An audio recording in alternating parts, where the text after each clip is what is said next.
শ্রেণীর শিক্ষার্থীরা, তোমরা ইতিমধ্যে অবগত আছো যে তোমাদের নতুন যে কারিকুলাম ছিল সেই কারিকুলামটা বাতিল করা হয়েছে এবং আমরা পুনরায় পূর্বের কারিকুলামে ফিরে যাচ্ছি।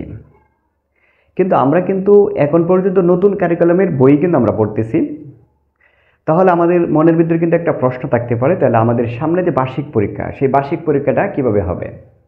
তো আমরা যে নতুন বই বা নতুন কারিকুলামের যে বই আমরা পড়তেছি, এই বইয়ের আলোকে আমরা যখন পরীক্ষা দিতাম মূল্যায়ন, সেখানে কিন্তু একক কাজ ছিল, দলগত কাজ ছিল এবং জোড়াই কাজ ছিল।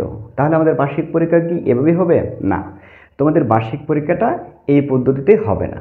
তোমাদের বার্ষিক পরীক্ষাটা হবে প্রশ্নর মাধ্যমে, অর্থাৎ সংক্ষিপ্ত প্রশ্ন, রচনামূলক প্রশ্ন, এমসিকিউ এবং শূন্যস্থান, ঠিক এইভাবে হবে। তো তোমাদেরকে প্রিপারেশনটাও কিন্তু ওইভাবে নিতে হবে, যে তোমাদের মাথায় যে একটা চিন্তা ছিল আগে যে আমাদের একক কাজ করব, দলগত কাজ করব, জোড়ায় কাজ করব, ওই ধরনের চিন্তাভাবনা থেকে আমাদেরকে বেরিয়ে আসতে হবে এবং আমাদেরকে যে প্রশ্নের মাধ্যমে যে পরীক্ষা হবে সেইভাবে আমাদেরকে প্রিপারেশন নিতে হবে। আর স্পেশালি নবম শ্রেণী যারা আছো তাদের জন্য বলবো, নবম শ্রেণীতে কিন্তু গ্রুপ বিভাজন হবে দশম শ্রেণীতে।